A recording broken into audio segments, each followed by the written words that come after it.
नमस्कार. मी डॉक्टर अजय राणे, प्राध्यापक शास्त्र महाविद्यालय दापोली.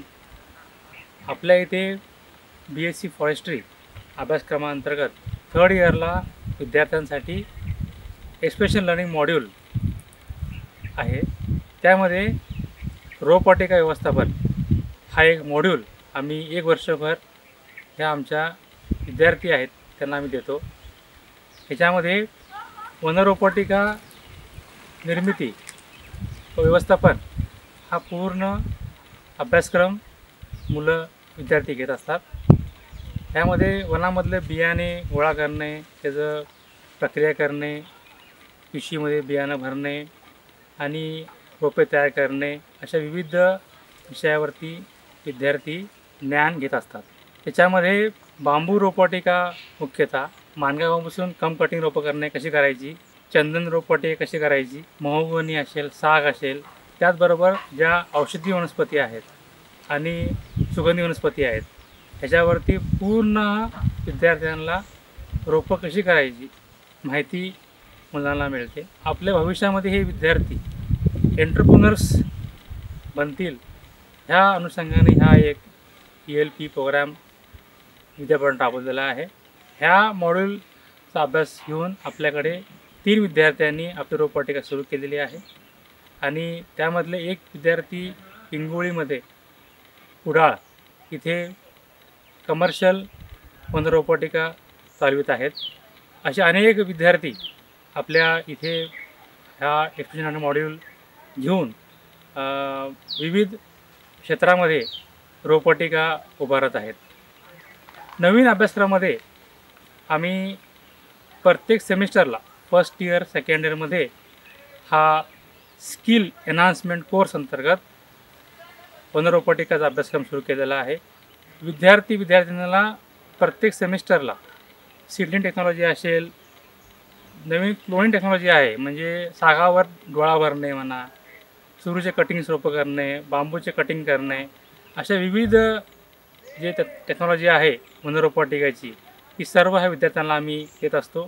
ह्या स्किल आणि लर्निंग मॉड्यूलच्या अनुभवाने आपले विद्यार्थी अनेक मोठ्या मोठ्या कंपन्यामध्ये तिथे तुमचे पेपर मिल असतील, तुमच्या प्लांटेशन फॉरेस्ट्रीचे मोठे असतील प्रोजेक्ट्स, तिथे ह्या विद्यार्थ्यांना चांगली संधी मिळते आणि ह्या अनुभवाचा सर्व विद्यार्थी फायदा करून त्यांचं करिअर डेव्हलपमेंटमध्ये त्यांना फायदा होतो. माझं नाव प्रियंका संजय चव्हाण. आम्ही थर्ड इयर नर्सरी ELPचे स्टुडंट आहोत आणि टोटल नर्सरीमध्ये 150 स्पीसीस आहेत. 150 स्पीसीसमध्ये ॲरोमॅटिक प्लांट आहेत, ऑर्नामेंटल प्लांट आहेत, फॉरेस्ट स्पीसीस आहेत आणि मेडिसिनल प्लांट आहेत. टोटल आम्ही काही प्लांट कसे प्रिपेअर करतो म्हणजे आम्ही वाईल्डलिंग्स म्हणजे जंगलात जाऊन आम्ही सीडलिंग्स कलेक्ट करून आणतो. अजून आम्ही बिया वगैरे कलेक्ट करून आणतो जंगलात जाऊन. आणि नंतर थर्ड आहे ते व्हेजिटेटिव्ह प्रोपगेशन आहे. ते फॉर बांबू, चित्रक, अग्निमंत त्याच्यासाठी आम्ही यूज करतो व्हेजिटेटिव्ह मेथड. आणि ते आम्ही रोपं तयार करताना 2 मेथड आहेत. एक तरी सॉईल मीडिया आणि सॉईललेस मीडिया. सॉईललेस मीडियामध्ये काय आहे ते आपण फक्त वर्मी कंपोस्ट आणि कोकोपीट वगैरे ते मिक्स करून आम्ही रेडी करतो काय सीडलिंग्स, का त्याच्याने आपलं ग्रोथ रेट ऑफ प्लांट्स आहेत ते चांगलं असतं. आणि एक आहे सॉईल मीडिया. ते आहे नॉर्मली आपण सगळं यूज करतो. ते सॉईल मीडियामध्ये आपण नॉर्मली घेतो आणि त्याच्यामध्ये आपण प्रिपेअर करतो. माझं नाव आर्यन पराग पोळे. मी थर्ड इयरमध्ये मी नर्सरी ELPचा स्टुडंट आहे आणि मी तुम्हाला सीड ट्रीटमेंटबद्दल सांगणार आहे. तर सर्वप्रथम सीड ट्रीटमेंट आपण का करतो, कारण जे सीडचं कवर असतं ते हार्ड असतं आणि त्याचं डॉर्मन्सी पिरियड ब्रेक करण्यासाठी आपण त्याचं सीड ट्रीटमेंट करतो. तर इथे सीड ट्रीटमेंट भरपूर प्रकारचे असतात, जसं की हॉट वॉटर झालं, कोल्ड वॉटर झालं, केमिकल झालं. तर इथे आम्ही 2 प्रकारच्या सीड ट्रीटमेंट शिकलो. पहिले म्हणजे हॉट वॉटर. तर त्यामध्ये काय करतात की एका मडक्याला पाणी घेतात आणि त्याला बॉइलिंग पॉईंट म्हणजे 100 डिग्री सेल्सिअसपर्यंत त्याला हे करतात, उकळतात आणि ते थोडं कोमट होईपर्यंत म्हणजे वेट करतात आणि त्याच्यामध्ये सीड सोक करून ठेवतात. तर ते सीड सोकल्यानंतर 12 तास वेट करत असतं आणि नंतर मग ते सीड बेडवर प्लांट केलं जातं. आणि केमिकल ट्रीटमेंट काय करतात की जसं की चंदनचं झालं, तर चंदनमध्ये काय केलं की G3 म्हणजेच GH3 म्हणजे जिब्रेलिक ॲसिड तर त्याचं 5 ग्रॅम 5 लिटरमध्ये 5 ग्रॅम GH3 5 लिटर पाण्यामध्ये मिक्स करून 1000 ppmचं सोल्युशन क्रिएट केलं आणि त्यामध्ये सीड्स 14 तासांसाठी सोक करून ठेवल्या आणि नंतर मग ते सीडबेडवर प्लांट केले. मी भक्ती संजय डबाने, मी 3rd इयर ELP स्टुडंट आहे आणि आम्ही इथे नर्सरीमध्ये सीडबेड प्रिपेरेशन शिकलो. तर आम्ही सीडबेड प्रिपेरेशन करताना आम्ही त्याच्यावर पॉलिथिन शीट अंतरली, त्याच्यानंतर आम्ही त्याच्यामध्ये कोकोपीट टाकलं, त्याच्यानंतर आम्ही कोकोपीटमध्ये सरी पाडल्या, त्याच्यानंतर आम्ही सीड सो केले. तर त्याच्यामध्ये आम्ही रक्तचंदन, सागर गोटे, बहावा, सफेद चंदन, परत रेन ट्री असे आम्ही सीड सो केले, मोहगनी. आणि आम्हाला मार्गदर्शक म्हणून राणे सर आहेत. माझं नाव क्रिश मिलिंद वारिसे आहे. मी कॉलेज ऑफ फॉरेस्ट्रीमध्ये नर्सरी मॉड्यूलमध्ये शिकतो आहे. गेल्या 1 वर्ष झाली मी इथे शिकतो आहे नर्सरीमध्ये. मग आम्ही इथे नर्सरीमध्ये फॉरेस्टचे स्पीसीज उगवतो. तर आम्हाला बल्क क्वांटिटीमध्ये ते उगवायला लागतात, कारण की इथे कुठले स्कीम असते गव्हर्मेंटच्या तिथे मग त्यांना लागतात.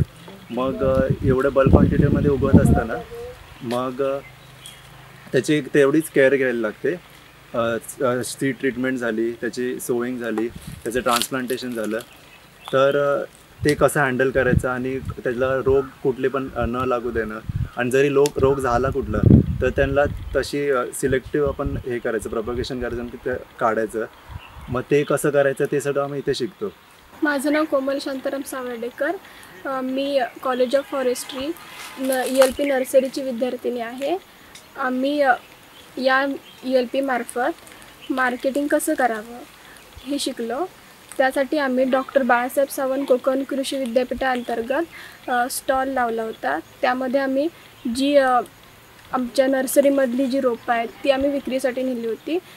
ग्राहकांचा जास्त आणि उत्तम प्रतिसाद यावा यासाठी आम्ही एक पॅम्पलेटसुद्धा तयार केलं होतं. माझं नाव आशिष संजय जाधव. मी 3rd year nursery ELP student आहे. आम्ही नर्सरीमध्ये बांबू प्रोपगेशन, चित्रक, अग्निमंथ हे प्रोपगेशन शिकलो. त्या बांबूमध्ये आम्ही सुरुवातीला एक कोवळा बांबू घेतला, जर 6 महिन्याचं एज असतं. त्या बांबूला आम्ही सिंगल नोडवर कट केलं, एक साईड मोठी ठेवून आणि एक साईड छोटी ठेवली. त्याच्यात मोठ्या जी जास्त साईडला असते तिला आम्ही वॅक्समध्ये बुडवलं आणि सील टाईप करून ठेवलं, कारण त्यात पाणी जाऊ नये, अजून कुठलं इन्सेक्ट असतील ते आत त्याच्यात हे करून डिसीज इन्फेक्ट नाही झालं पाहिजे बांबू, ह्यासाठी आम्ही त्या बांबूला तसं वॅक्समध्ये बुडवून ठेवलं. त्याच्यानंतर बांबूला आम्ही त्या बांबूच्या नोडला आम्ही 8x11 ह्या पिशवीत रोवलं. आपल्याला हा व्हिडिओ आवडल्यास व्हिडिओला लाईक करा, शेअर करा आणि विद्यापीठाच्या YouTube चॅनलला सबस्क्राईब करा आणि फेसबुक पेजला फॉलो करा. धन्यवाद.